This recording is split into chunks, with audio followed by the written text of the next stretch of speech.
জাতীয় সংসদ নির্বাচনকে সামনে রেখে বরগুনা ১ আসনের নির্বাচনী এলাকায় তারেক রহমানের ৩১ দফার লিফলেট বিতরণ এবং প্রচার চালাচ্ছেন বিএনপির মনোনয়ন প্রত্যাশী মশিউর রহমান আকন। বিস্তারিত দেখুন জয়নাল আবেদিন রাজুর প্রতিবেদনে। বাংলাদেশ জাতীয়তাবাদী দল বিএনপির সিনিয়র ভাইস চেয়ারম্যান তারেক রহমানের ৩১ দফা প্রস্তাবনা তুলে ধরে বরগুনা ১ নির্বাচনী এলাকায় জনসংযোগ করেছেন বরগুনা জেলা বিএনপির সাবেক সহ সাংগঠনিক সম্পাদক মশিউর রহমান আকন। তিনি সাধারণ মানুষ, কৃষক, শ্রমিক, চাকরিজীবী, ব্যবসায়ী এবং রাজনীতিবিদদের কাছে লিফলেট বিতরণ করেন।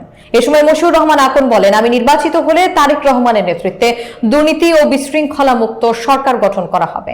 আইনের শাসন প্রতিষ্ঠার মাধ্যমে সাধারণ মানুষের ভাগ্য পরিবর্তন হবে। প্রচারণায় বিএনপির অঙ্গ ও সহযোগী সংগঠনের নেতৃবৃন্দ উপস্থিত ছিলেন।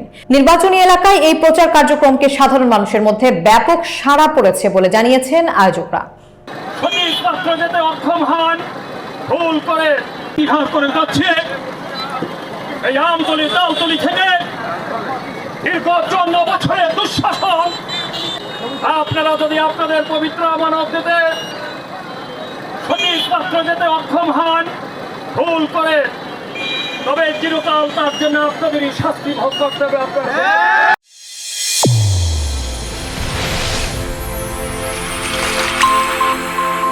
চ্যানেল A1 হৃদয়ের স্পন্দন।